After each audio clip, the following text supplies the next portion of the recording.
As a millennial anime fan, I truly believe that we're entitled to both a class action lawsuit and financial compensation. Because by definition, I believe we were all the victims of false advertising. You see, back in the late 90s and early 2000s, anime was experiencing a boom in popularity with Pokémon leading the charge.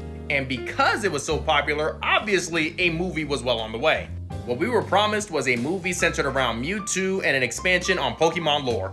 And seeing as it was packing a 1 hour and 36-minute runtime, we were definitely expecting a feature-length story. However, the company used gaslight, and it was very effective.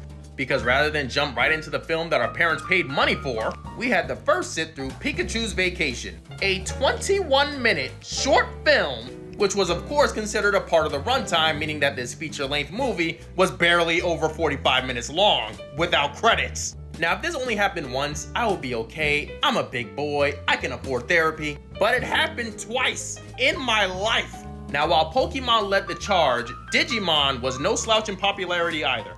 It was just like Pokemon, except the dragon could shoot WMDs and was also a skeleton sometimes for some reason. Fun fact, after Pokemon was banned in my house because my parental units believed that they were demonic for some reason, Digimon became my go-to for my pocket monster fix, so obviously I was excited when a movie was announced.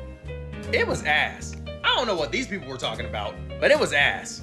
If a 20-minute short being stapled to the front of a 50-minute OVA that have nothing to do with each other wasn't bad enough, as if not to be outdone, this joint was 3 separate OVAs stapled together from 2 different seasons of the show. This Frankenstein monster of a plot was held together by duct tape and the promise of a voiceover saying that don't worry, it's all connected some way, somehow.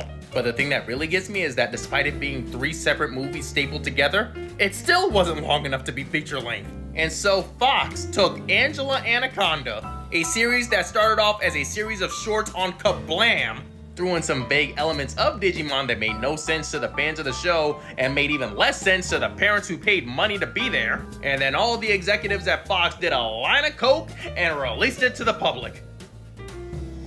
If you are a lawyer, please let me know if there is a case here.